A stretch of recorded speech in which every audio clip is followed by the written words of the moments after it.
Welcome to the Sales Talk Show, a podcast dedicated to supporting both seasoned sales professionals and the next generation of up-and-coming talent in the service industry. Hosted by sales leaders, Bill Butts from Outdoor Pride Landscape and Snow Management, and David Lammers from Garden Grove Landscape and Snow Management. Each episode features in-depth discussions, experiences, and advice straight from the heart of the industry. The show is brought to you by Metal Plus, always copied, never duplicated. Hello, everybody. Welcome to the Sales Talk Show. We're recording live here from the Snowposium in Ontario. We're going to do a compilation show today of some of the important people and guests we met. I'm here with my co-host, David. David, how are you? I'm good, man. I kind of feel the same way. Important people, you know. Look at this. I'm with you in person. In person. Amazing. That's great. I don't get that chance too often. Looking forward to listening to our guests. Absolutely. Enjoy the show. Well, we're excited to be here today with Metal Plus representative Steve. Of course, we're here at Landscape Ontario at the Snowposium, and it's such an exciting time. Of course, it's July, so it couldn't be a more appropriate time for us as well to be talking about snow and ice in July, right? Because we always talk about Christmas in July, right? So why wouldn't we talk about snow in July? It's unbelievable. I had a chance to stop over at the booth, and Steve and I had a good conversation, and it's so uplifting to see people so interested in learning about the new technology. So I know you're going to have a few words to say about that, which is great. We're so excited to have Steve here. Of course, Metal Plus is our title sponsor for the Sales Talk Show. Of course, the Sales Talk Show is brought to you by Metal Plus. And so we're just so excited. Garden Grove, of course, as a company, we are full Metal Plus users. I know Outdoor Pride is a full Metal Plus user. Steve, we're excited to have you on the show today, and we'd love to hear a bit about your story with Metal Plus. What makes you such an amazing sales solutions manager, right? And how you're bringing results to the industry. Well,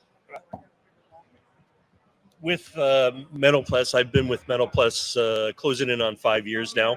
I have a background in engineering, electrical, but I did a lot with mechanical engineering before I came to Metal Plus. And funny enough, my son is now the mechanical engineer for Metal Plus. So he's doing a lot of the designs now. So with Metal Plus, I cover Ontario for Metal Plus. I look after probably one of the largest dealer networks in the company. We have approximately 180 dealers across Ontario that I look after. All the individual sales reps and dealers come to me for the pricing as well as sizing, and to be able to make sure that they got the right product for the right piece of equipment. Metal Plus, we're always innovating, always bringing out new designs and new sizes and new technologies. Between our engineers and Jimmy Vigneault, who's our owner, always coming up with new and innovative products to battle snow. Yeah, it's amazing because we were chatting about the Metal Plus product, and I think it's a little bit maybe unknown to the client how beneficial the technology you guys are investing in makes their properties safer. There's a big element of safety in what we do, and I think as the industry continues to evolve, there's a lot of technology advances, but I think what Metal Plus has done is they've stepped up their game on bringing the best product to market that keeps the properties as safe as possible.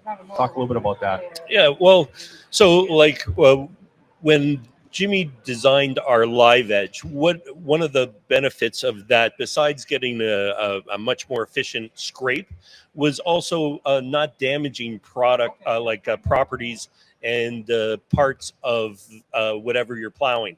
So with our Live Edge, it floats backwards and folds backwards on compression springs. So you're not damaging like manhole covers or causing bigger holes in like potholes. You're not adding to that. So it's producing a safer surface. Also, you're scraping right down to the asphalt for the most part, which now you're not going across it multiple times and and producing extra ice. You're basically getting rid of everything with one scrape, and also you're using less salt when you're using live edge. So salt is, many municipalities are trying to get away from salt because of the how bad it is for the environment and the water tables. And so if you can eliminate 50% of the salt that you normally use in your snow removal, well, it's a good thing, and it's a cost savings as well. Yeah, I know. We did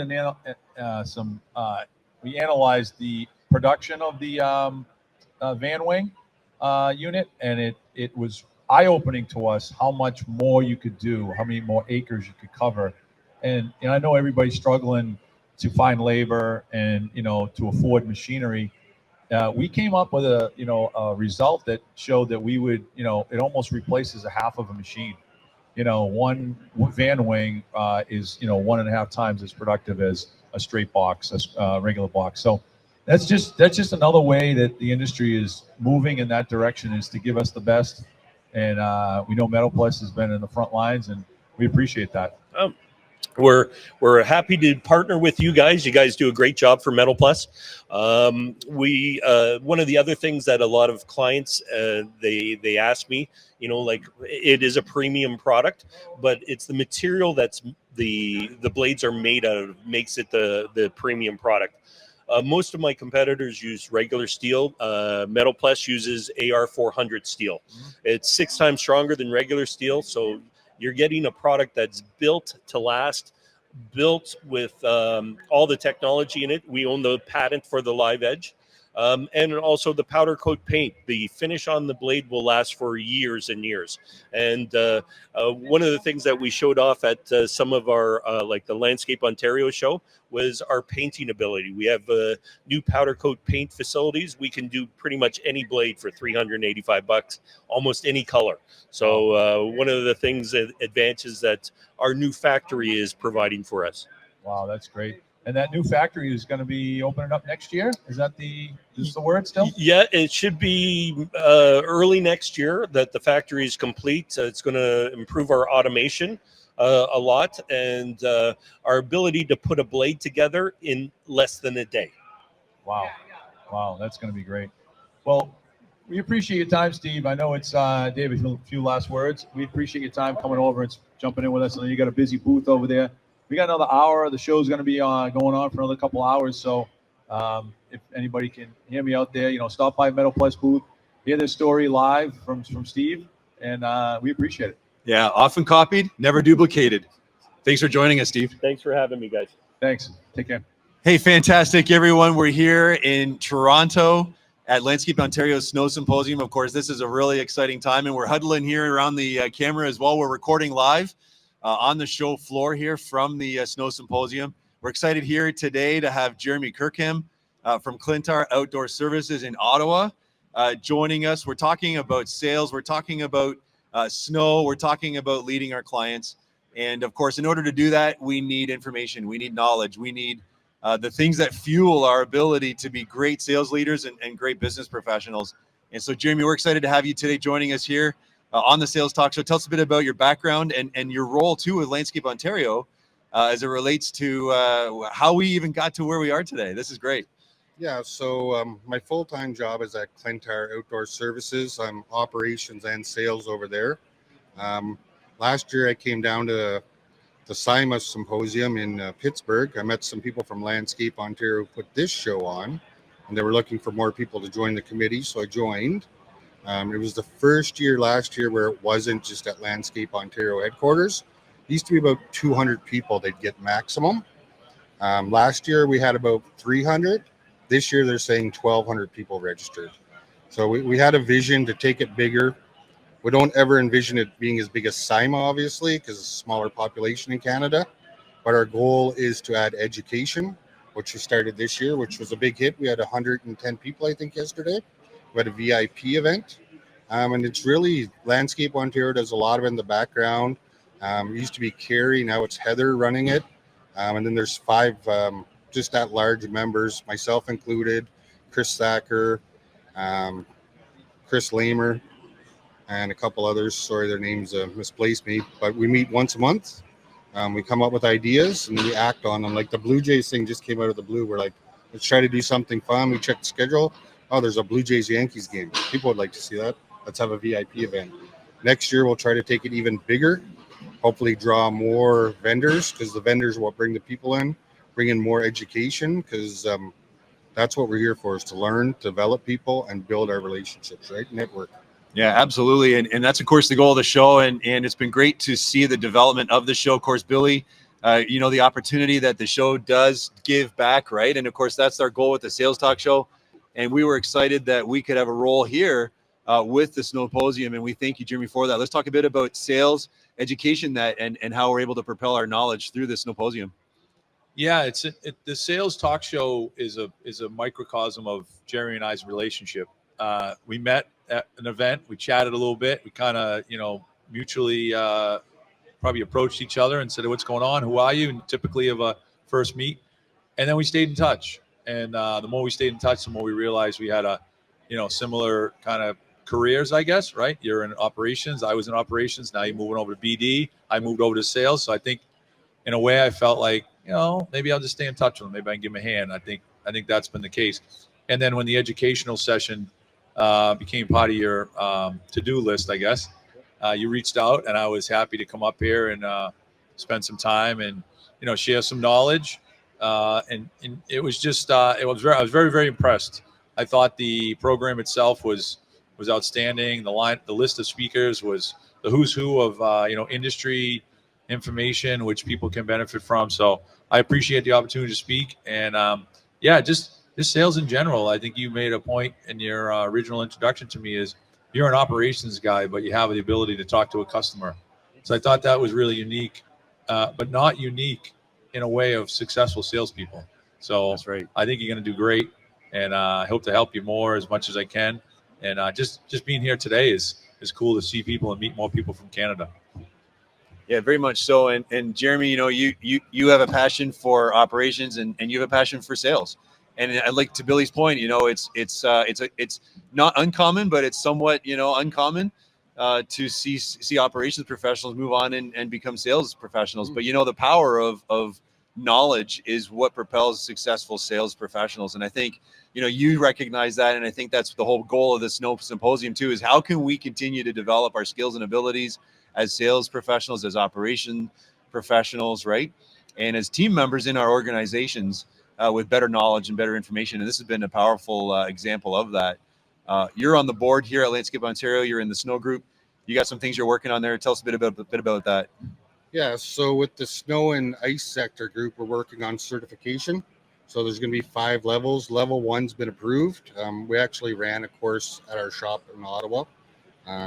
So basically, you sign your people up, utilize the Landscape Ontario Grow program. So it actually doesn't cost you a penny. You get all the money back. The people are certified. And then when level 2 comes out, same thing. A lot of people don't realize Landscape Ontario just isn't like shows or Milton. They run so many programs that we can all take advantage of. And until 2 years ago, I didn't know any of it existed. And I think many companies don't know it exists. So I live 5 hours from here, but they pay for me to drive down here to learn from people like Billy, yourself, and Landscape Ontario.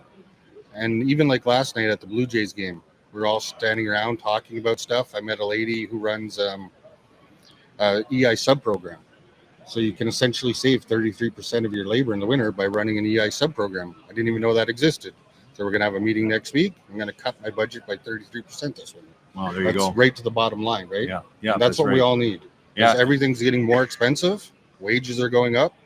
And unfortunately, there's still that race to the bottom mentality for a lot of companies. And if we're not making the revenue, we can only control our costs to make sure that we're getting the net profit we need. Well, and that's the power of networking, right? And Billy, we talked about that in some of our past episodes, that as it relates to having the value out of your network, right? Your network being your net worth. There's a good example of building network that ends up helping your net worth.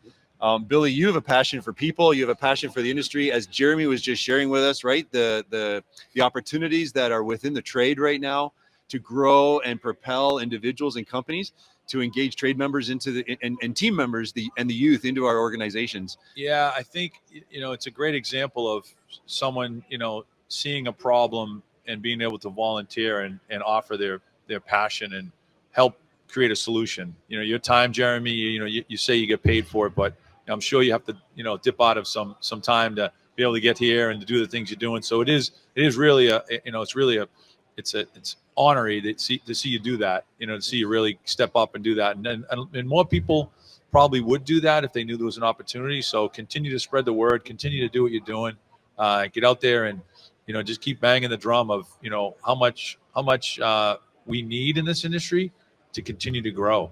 Yeah. There's a lot more that can be done. And I think we're on the right path. And I think with people like you and your fellow board members, I think it's the future's bright, really is. So thank you for all you do. And thank you for being with us here today, because this is what it's all about, getting the word out. Yeah, we certainly appreciate what you're doing here. You mentioned the Grow program. You mentioned, the opportunities that exist for the trade. And we're just excited to continue to see the growth in the trade, and giving back, and the opportunities that are on both sides of the border. There's so much happening in the trades. I know that Outdoor Pride, you guys did a lot, and Mike Rowe was part of giving back, with the whole program that was there. And Jeremy, of course, you know the things we're doing here in Ontario and Canada wide, and you talked about certification too. And so we're just excited to see the trade developing and to see the investment that's going into the programs. Yeah, I would say like the last 5 years, like I've been in this 25 years. I was just a kid when I started. I'm not a kid anymore, obviously. It's changed a lot in the last 5 years, right? Like Bill, we met on LinkedIn. Bill, as the gentleman, works for Mikey Santalicido. Talk to him all the time, Instagram, LinkedIn. We've met once in person, but we talk like at least once a week. Another sales guy helps me because sales isn't my big thing. Operations was, but then I became sales. Now I'm back into operations and sales. And it's just people are willing to help. You just have to get out there and network with them. But also don't just take, you have to give back. Like, yeah, you're right. Sometimes some of the money comes out of my pocket. My owners are very good though. But it's an investment, not just in myself, but in the entire industry, right? Because there was a time when people thought of us as like a dirty industry. It's a transient. They're here for 2 years till they find something better. But you can make a living, you can make a career in this, like I get a free truck, I get a good salary, I get benefits. You can build yourself up to that as long as you. Someone's paying for that truck. That's right. Yeah. But it's amazing. You talk about giving back, right? And we need to give to get, right? Talk a bit about that and the peer group that started here and your role within the peer group and that concept of giving to get back. Yeah. So about 2.5 months ago, Evan from SIMA reached out to Steve Brewer first. He works out of Kitchener. Asked if he wanted to join a SIMA peer group. Then he reached out to me. We both kind of had the same answer. Yeah, we do. But why can't we do a Canadian one? And he's like, oh, we never thought about that. And then he's like, okay, let me talk to some people. And then a couple days later, he's like, okay, we got to go ahead. Let's start this. How many people can we get? And we're like, well, let's aim for 5. Well, within like 2 hours, we're at 11. And we're like, okay, let's cap it at 11. And they're from all different cities. There's 2 of us from Ottawa. I think some from Toronto, multiples. Like your guy Shane's on it. We meet once a month. We talk a lot more than that, but we have a formal meeting once a month over Zoom. And then once a year, we plan to meet at someone's facility. We're meeting up tonight for dinner. We met up at SIMA. And we don't talk numbers, like not company secrets, none of that. But we lift each other up. And we're like, okay, I've used this product. Have you used this? How's your labor situation? Is there any tricks you can share? And it's just like, for years, there was like a cloak of secrecy in this industry. But now it's coming off. And we got to keep pulling it off. And just share with everyone. Because there's so much work for everyone. And we can all make good livings, The owners can make money, the employees can make money, and we need to invest back into that, like the Mike Rowe thing you guys did, and then we've teamed up with Urcher now. So every hat we buy for our team, $5 goes back to the trades. Well, we're not buying millions of hats or anything, but $5, it adds up. It starts filling the pot, right? It sure does. And we all need to do that in this industry to make it grow, and for the next generation to see they can come in here. It can be a career. They don't need to work on computers their whole life because some people don't want to be on computers. That's right. They want to be tradesmen working with their hands. Right? That's right. So, Billy, talk just briefly about the cloak of secrecy. I know you guys did a really neat thing at Outdoor Pride even last fall. You had an opportunity to bring in the trade to Outdoor Pride and remove that cloak of secrecy. Talk a bit about that.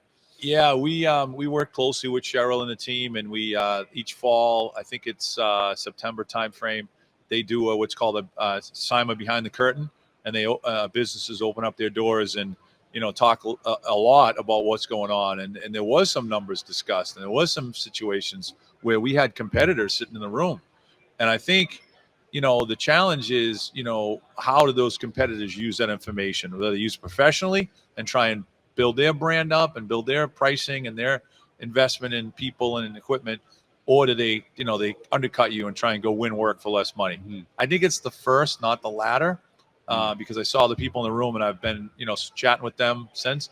So yeah, I mean, Jeremy, it's a great opportunity for you to continue to spread the word through your network. Each of those 11 companies, I'm sure they have other people they're talking about what you guys are doing.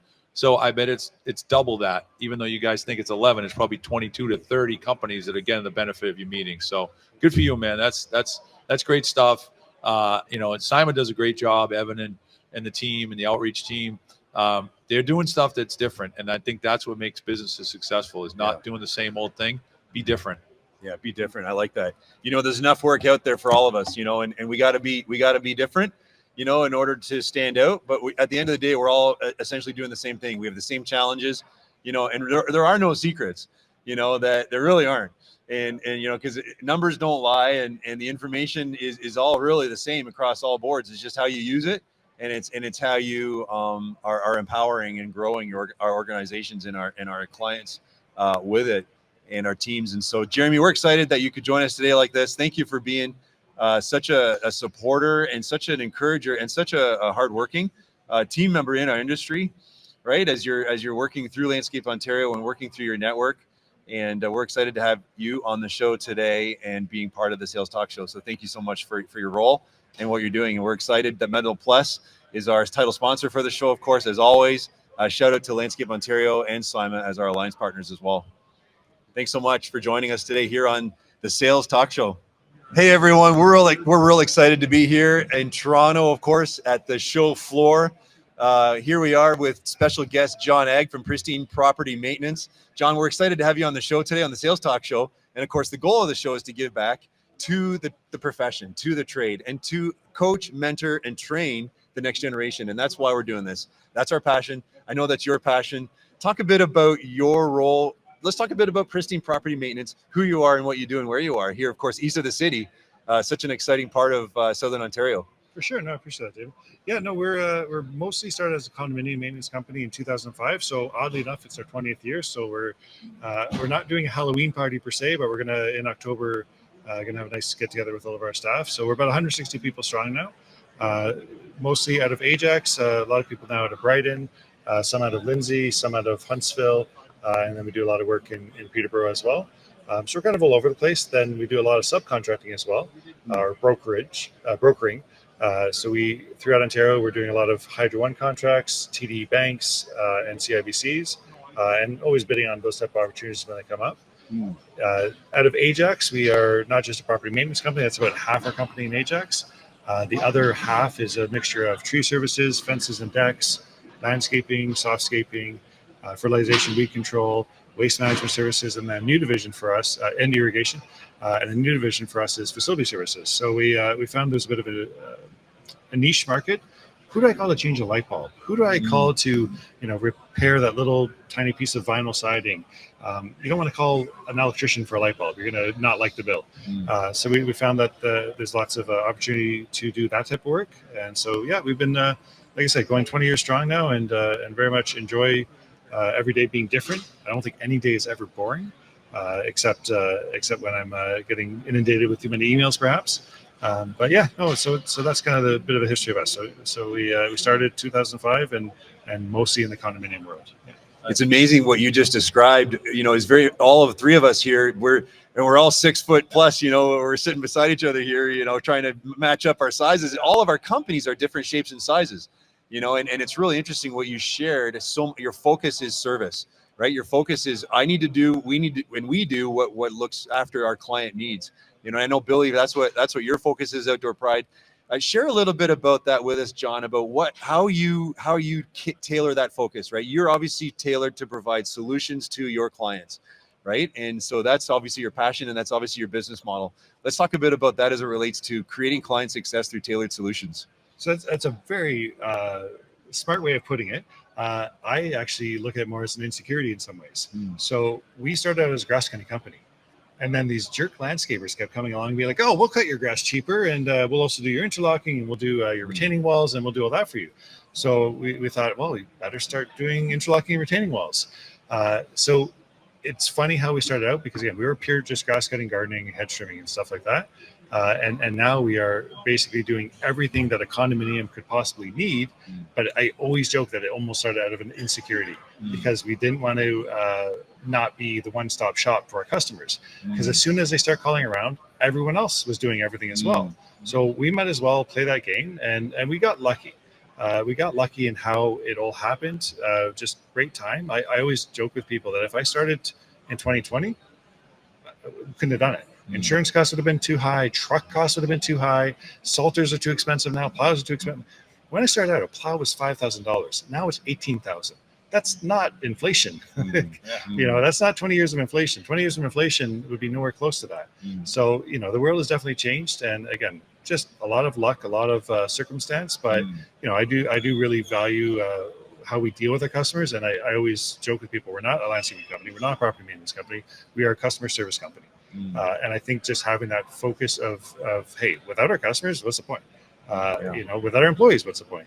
So, as long as we can keep them happy and keep kind of growing in a proper way. We grew way too fast at first, and that comes with its own bunch of headaches. So by actually growing in a smart, proper way, you end up way further ahead, I think, in the long run. John, I like the way you touched on that. And Billy, it's amazing when we look at these models of our businesses are operating in. John talked about insecurities. He talked about, things that propel us and drive us. But I know you have some thoughts on this here, what John just shared. Yeah, I mean, as a business owner, you got to wake up every day and look at the mirror, right? You're the owner, you're the leader, you're the tip of the spear. You got to figure out what's going to be the best path for your business. And sometimes you can get some friends and family to help coach that, but a lot of times you're kind of a lone ranger, right? You're kind of in that world by yourself. And I think you're right. Our customers do tell us which way to drive our business. And you've seen some success, obviously. You've seen some success in certain, corners of your business. And you kind of move those corners towards the center, right? The center line is what you want. You want to be in that right lane with all your offerings.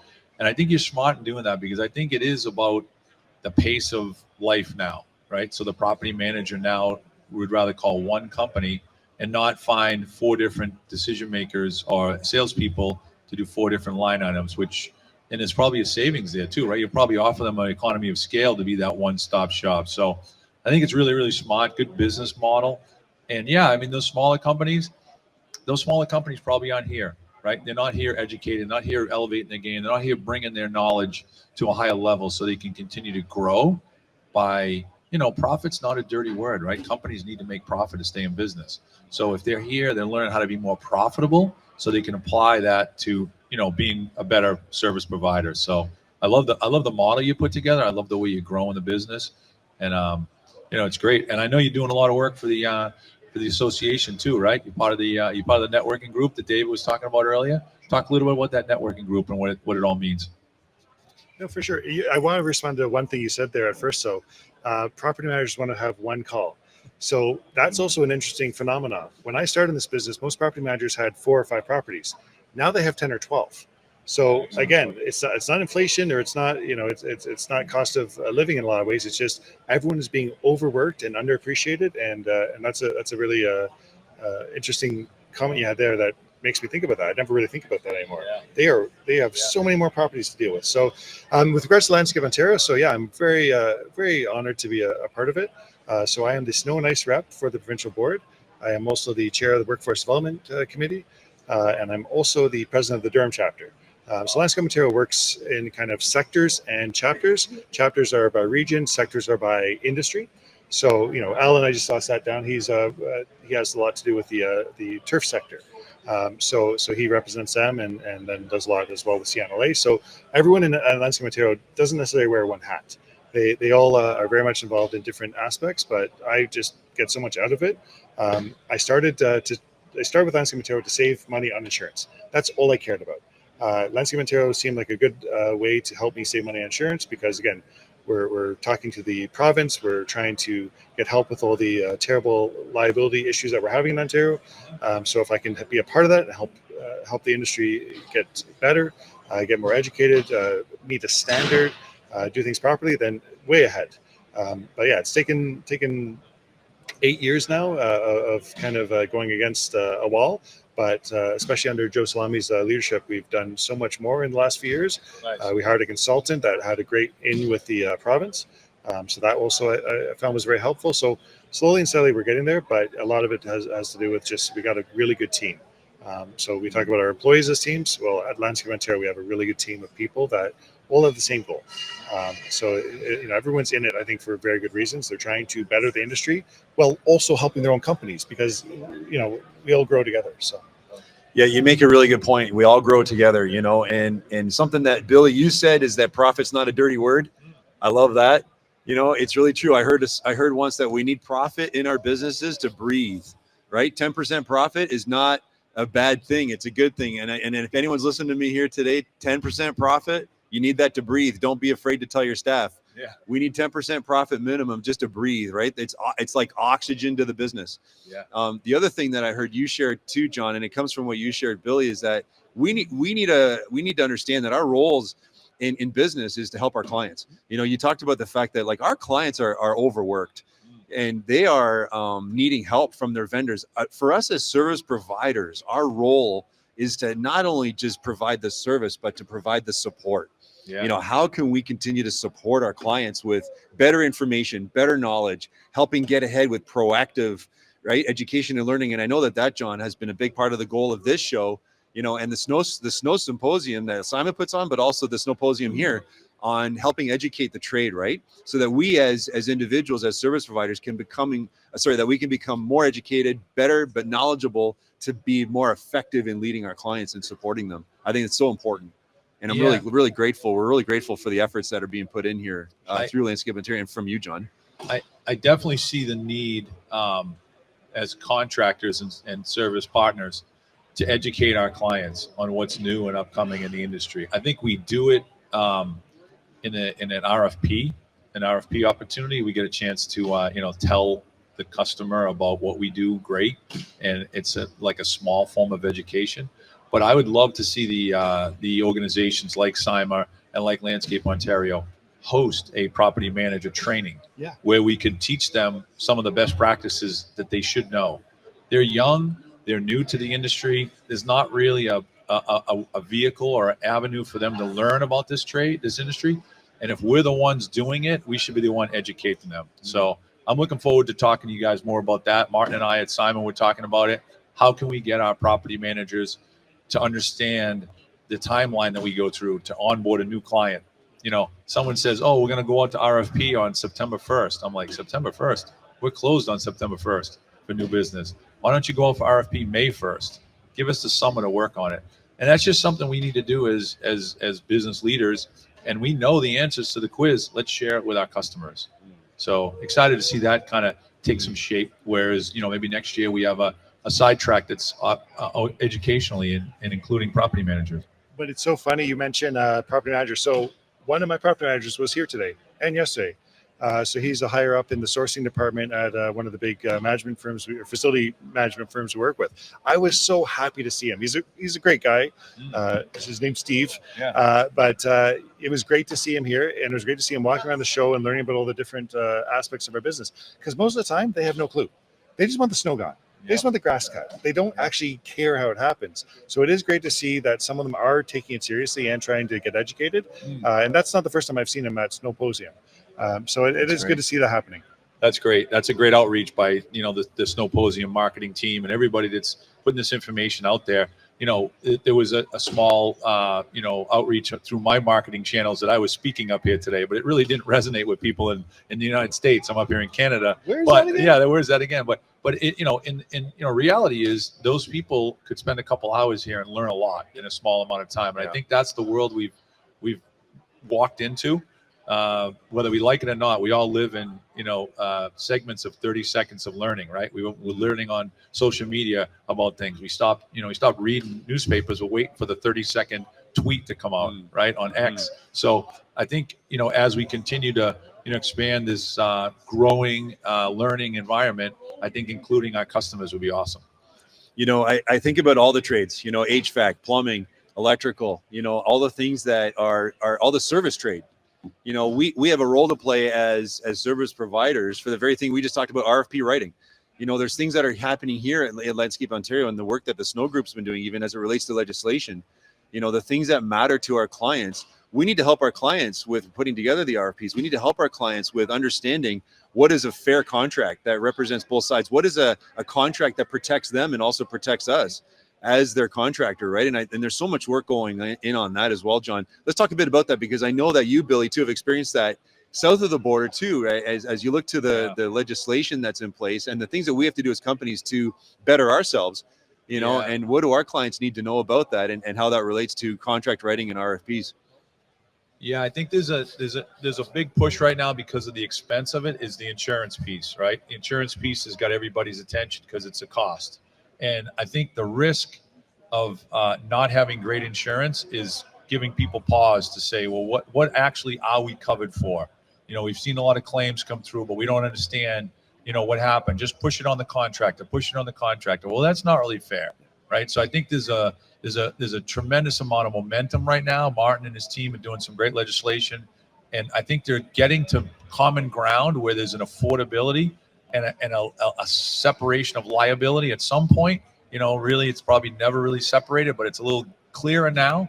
And I think we need to get there, because I think contractors, we need small contractors. There's not going to be a stable of, $20-30 million companies. We need companies doing $1 and $2 million servicing small properties. 100%. But they can't insure themselves. That's right. Well said. They can't find their way to afford insurance, because it's been this blanket policy that, is just kind of one size fits all, and it's not the case. So hopefully this legislation can kind of mitigate some of those smaller companies from being caught in that tailwind.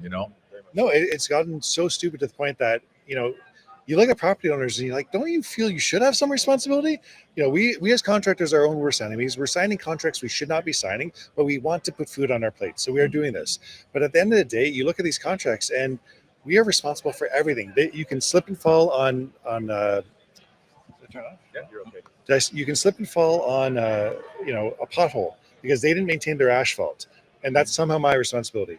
They're tripping and falling on concrete. That's somehow my problem to fix. They're tripping and falling on a piece of metal as you went to a building that, again, we didn't see, we didn't deal with. It's not part of our contract. We're still getting pulled into those lawsuits. So it's gotten too far. It's just too stupid at this point. So that's why, again, you're seeing such a lot of momentum. Again, great to see what's happening with SIMA, but with LO as well. You're seeing so many people coming together to say this is not fair, this is not right, and this isn't how it should be. And we're getting somewhere with the province. The Premier's office is listening to us, so we're being very successful in that respect. So it's great. It's great to hear, and I think that's exactly the case. Is if you're being asked to support a bill, or you're being asked to submit an email that supports a bill, or call your legislature, or call your Premier, I think it's important. I mean, as you sit there in your computer, there's 100 things you could be doing. I think that should fall on the top of your list to say, I need to do this. So appreciate your comments on that. Appreciate your time today. This is exciting. We got a chance to meet yesterday at the educational sessions. Thanks for being the moderator. That's not an easy job, keeping all those herding those cats, as they say, right? Keeping it all the Americans. There we go. I knew that was going to come out. I told you I was from Newfoundland. Come on, give me a break, will you? Generations, but I still got it in my blood, So, but no, it was a great day to be able to share with 125 attendees yesterday, the part of the 2-day show. And I know you were part of bringing that together. I know it's going to continue to grow. So again, thanks for being with us today. This is a great opportunity to share with our audience and listeners and followers that, people like you are volunteering your time to make the organization better, to make the show better. So appreciate that. For sure. Yeah, Billy, you hit the nail on the head, and we're proud Canadian, American international show, which is really neat about this. And so it makes it a lot of fun because there's so much cross-border learning. The things that we're learning from our friends in the US, right? We're able to take that knowledge home and vice versa, which is really cool. And John, your passion is evident, right? And I'm so grateful. We're so grateful for your passion and the work that you're doing here with so many others, right? I know that you met with our Premier, and so there's so much happening here in Ontario. I'm excited about that. We're excited about that as an industry, and we're just bettering. All tides raise all boats, right? And so that's the goal of what we're doing here. That's the goal of the Sales Talk Show. That's why we're doing it. The Sales Talk Show is brought to you by Metal Plus, and of course supported by our alliance partners, Landscape Ontario and SIMA. And so thanks, John, for being with us here today. And so we go forward. And if you want to do something better, what do you say, Billy? Do it more often. Well, we're so excited here to have Joe Salemi, of course, joining us. Joe, you're the executive director of Landscape Ontario. Yeah. And of course, we couldn't be more honored to have had you on the show previously. And again, joining us today on this compilation episode as our last guest on the episode today to round us out. But you've been such a tremendous partner and support of the show. We're grateful for Landscape Ontario's alliance support with the show, Metal Plus, of course, being our title sponsor, and of course, SIMA. For sure. And so wonderful to be here today, and of course, being here at the Snowposium. Let's talk a bit about that. Yeah. Totally. Well, first of all, I have to feel like I have to match your guys' energy between Dave and Billy. The energy that you guys put out and the passion that you have to raise the professionalism and the skills and the ability of everybody that's listening in and watching it. I mean, I feel like I have to match that energy. It's so good. I love the passion, the commitment to it. It's our joy. Of course, that's why we're doing this, right? We have to have an outlet, right? Everyone needs to have some kind of outlet, right? For the passion that they have, right? Exactly. And that's why Billy and we said, hey, what do we do with all of these ideas we have in all of our conversations, right? How do we put this energy into something? And that's where the Sales Talk Show came from. Amazing. Right? As a way of giving back to the trade, right? To coach, mentor, and train the trade. Right. And the upcoming, right? The current and the upcoming. For sure. And so really excited about that. Of course, that's your passion. That's why Landscape Ontario exists, to support the trade. Let's talk a bit about that. And of course, why we're doing this, why Landscape Ontario is doing this, and the benefit that it is, of course, to us as service providers, to our clients, to our customers. Oh my goodness. I live and breathe this every day. And the reason that we do this show, Snowposium, in July, like here we are talking about snow and ice in July, 30-degree weather. It's because we want to, with the entire community, raise the level of professionalism, the skill set, so that everybody has that underlying confidence to go and book those meetings and get those contracts. Everybody is, that, and level set that for everyone. And this show really was born out of that. Landscape Ontario's Snow and Ice Sector Group said, okay, we have Congress, we do that in January, and we have lots of exhibitors that cater to snow contractors, but we don't have anything just for us. And so how do we do that? There's no other organization in Canada that's doing anything for private snow and ice contractors. We have to take the lead on it. It doesn't get better than that. Right. So, the heart and the passion was there. And so Landscape Ontario said, yeah, we're going to back this, and we're going to back it with as much resources as we can, staff time, finances, facilities, whatever we can do to raise the level of professionalism and the skill sets and and just the ability of those contractors that want to be part of this, that are engaged. And look, yesterday at the conference, when I asked how many in the room are new to Landscape Ontario event, and a third of the room put up their hand. So, we know that there's lots of new blood coming into this sector, and we want to be able to help them get to where they want to be. I love that. We just had John we were talking about company sizes, right? Yeah. And there's all different shapes and sizes of companies and different ways of servicing our clients. And that's the beauty of Landscape Ontario and all these shows and programs that LO is putting on, because the trade is made up of all different shapes and sizes. Totally. We think about, when you say landscape, I mean, who really thinks snow when we're talking about landscape contractors? But a lot of landscape contractors also do snow and ice services. But then we're talking about landscape lighting and irrigation and nursery and retail garden center, grounds management. All these subsectors of what we call the landscape trades make up this incredible industry that we work in. It's so true. It's so true. We see that in the U.S. We see that here in Canada.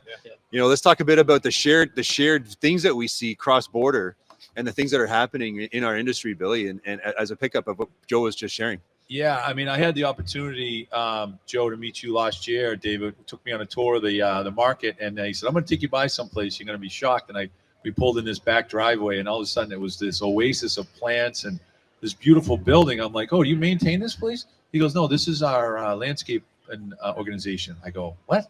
This building's unbelievable." So we walked in, and we got the grand tour, and we barged in on you, and you gave us your generosity of time, and we appreciate that. But what I realized when I walked in that door is it was just bumping with people that wanted to, grow the industry and grow the professionalism. I kept hearing that word professionalism, and you showed me the conference room where the community could come in and have community meetings, and just the ability for this organization to be like a leader in service businesses, right? We talked about it before as HVAC, electrical.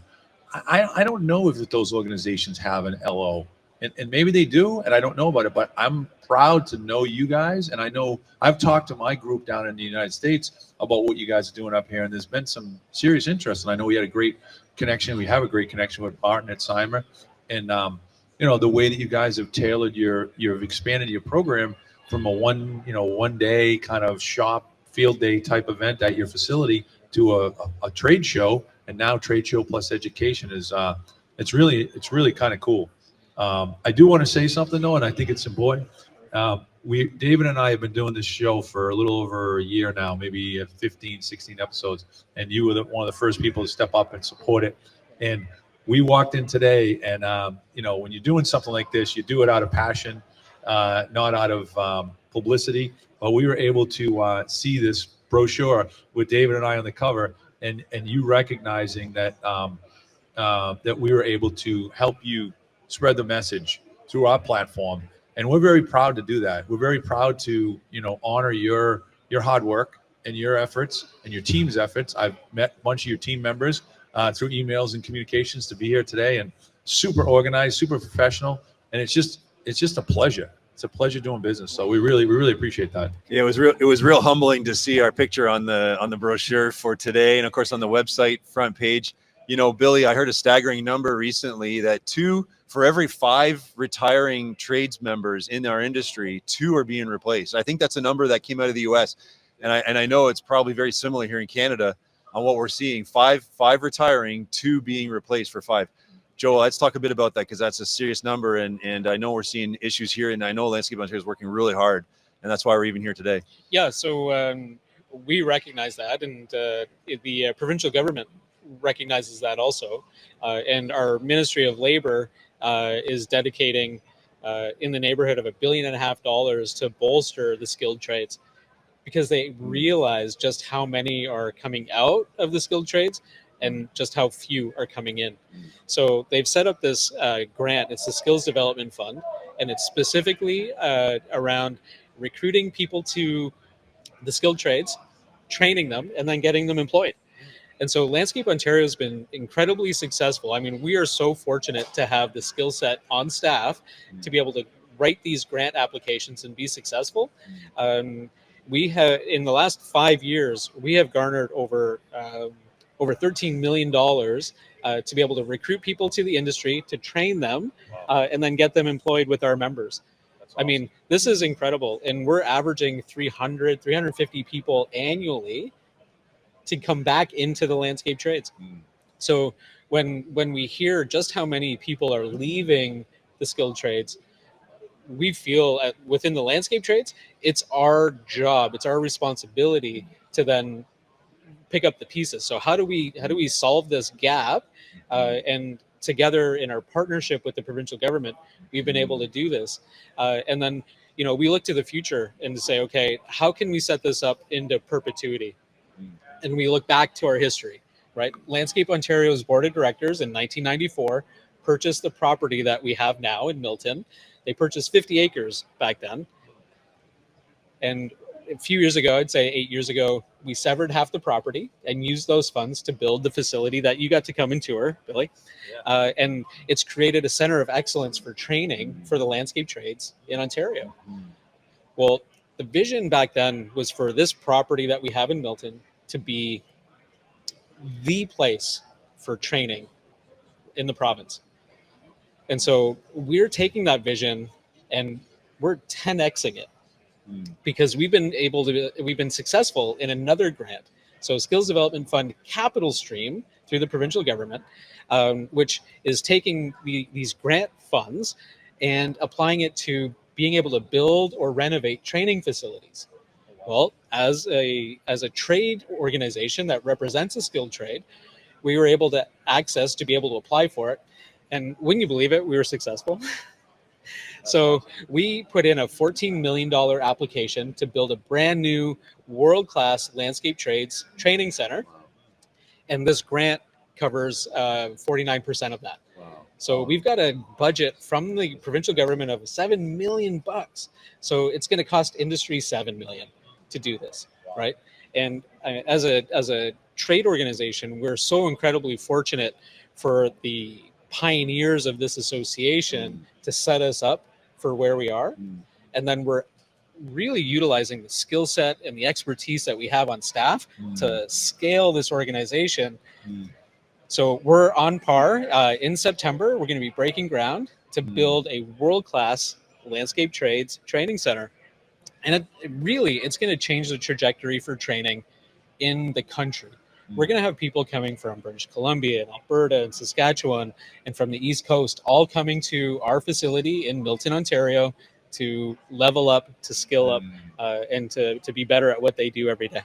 You know, that I love hearing that, and it's so exciting to hear about what I can define when I hear that as shared partnerships. Yeah. Right. When we look to the interprovincial shared partnerships, when you look to that partnership you just described with the province that's happening, and what we have as an industry as a role to play with the shared partnerships, you know, we look at, you know, the trade being aligned with various different components of partnerships, you know, of the colleges, the industry tying in with Landscape Ontario and all the various different service partner trades that exist as well, because there's so much happening. But Landscape Ontario has done so much for the landscape trade. And Billy, you know, you see that too in your role as a company, but also with what's happening in the US. And Joe, you've had a big part of that too, because you have such a role as you, of course, are leading what is a national association, essentially, is really what Landscape Ontario is.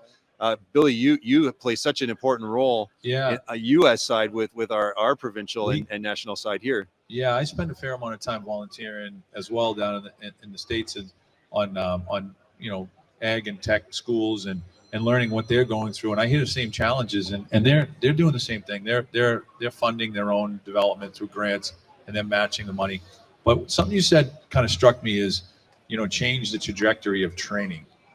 And I think it's up to somebody to do that, right? Companies want more training.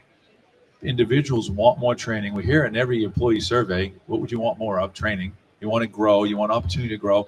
So as an organization, if you're setting a standard to train people, it would be so easy for a company that could be a member of Landscape Ontario to just mirror your training program inside their walls, right? It's totally the perfect blueprint.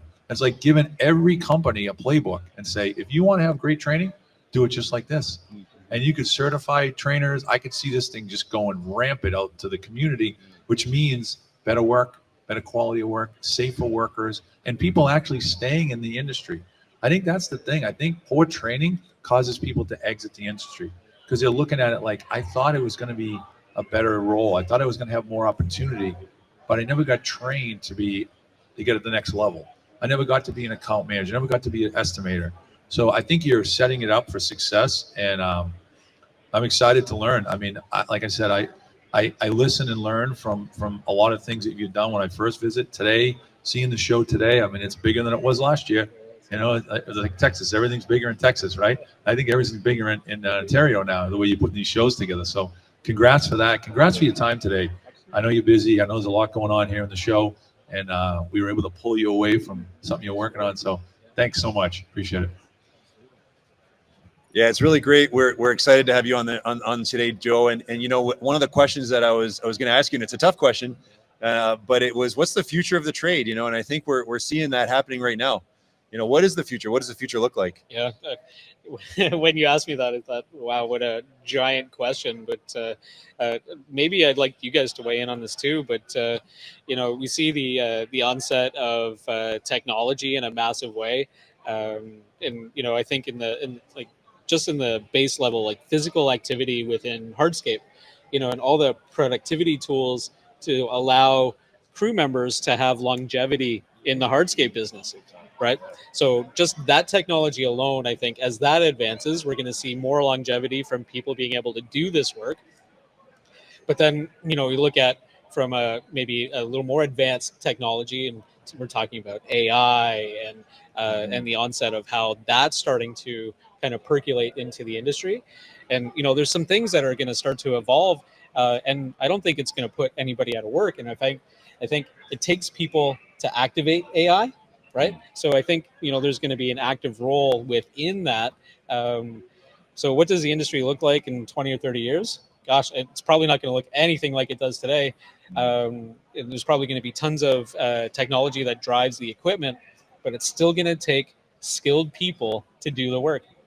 We can't replace the incredible people that build this industry. Yeah, I'd have to concur, and as you share that, I'm thinking back to the comments that Billy and that we were just talking about as it relates to training, right? So we're seeing equipment innovation, we're seeing intelligence, and we're seeing a lot of effort in training. And I think that that's going to be the key and the success of the future as well, right? Is all the training that's being done and what's going into the industry that way. Yeah, I think something that I've seen at the show, and I've talked to people. I think I had some opportunities last night at the Blue Jays game. What a great event, by the way, that was hosted. But the people I met and the people I engaged with, I think 1 out of 3 had something to do with software or technology or tools for these people to. I think the challenge that this industry presented to a lot of small businesses owners is they didn't own a business, the business owned them. And they lost track of their family time. They lost track of everything that they had a passion for. They was starved because they were running a loader for 30 hours because the guy didn't show up. So I think the industry is really trending towards helping these people get their lives back, which I think is important, right? We're finding these people that are very successful, but they're successful with, a lot of grit, right? And you need grit, but you don't need that much, right? Let's let these people live their lives. The work-life balance thing is really coming to light. It comes to light in corporate America pretty quickly because it's easy. It's kind of reachable and you can touch it. Work-life balance for industry is tough. Work-life balance for me when I was in my 30s was I worked, my life balanced everything else. It's crazy now that these people have multiple, their families, their daycare, their multiple, work opportunities for their it's just how much can they manage. So I think helping them manage that with good training and letting their people elevate, if they can raise up their middle managers to do more, I think it's going to give them their life back and it's going to help businesses tremendously. That's a really good point. Yeah, there is a you may have seen the book Dan Martell, Buy Back Your Time, right? And I think back to that book, and when in my life before Landscape Ontario, I worked with a lot of contractors, and those that were struggling and that were on the tools all day, but then at nighttime, they were making sales calls and then they're trying to get their books done and working till midnight, 1, 2 o'clock in the morning. I said, well, what if you were able to get like a right hand? And how much would that free you up to be able to spend time with your family? And how much is that worth to you? Right? Yeah. It's amazing. Yeah. So I like that book recommendation. We're always looking for book recommendations on the show as well, right? And buy back time, right? Yeah. It's so important, right? And this is a hardworking trade. All the trades are hardworking. Totally. And it's that work-life balance that you touch on, Billy, is so important. I think we're going to see through innovation and technology and development and better, right? Working smarter, not harder, right? Through training, right? I think we're going to see growth in the industry, right? We're going to see continued interest. Billy, we were talking the other day about after some after university degrees, we're seeing a return to get a college and trades and for the encouragement for people to have a trade to fall back on. And we're seeing even that return to the trades, right? Back to the trades, right? Which is so important, right? And so I think as we continue to promote and encourage the trade, we're going to see that. Joe, you're doing a great job at that. Thank you. And our industry. And of course, everyone, as we support you, right? As industry partners, right? We're so grateful for Landscape Ontario for being an alliance partner of the Sales Talk Show today. and for joining us here live from the Toronto floor of Snowposium. Excited to be here today. Thank you so much, Joe. Thank you. Thanks for having me.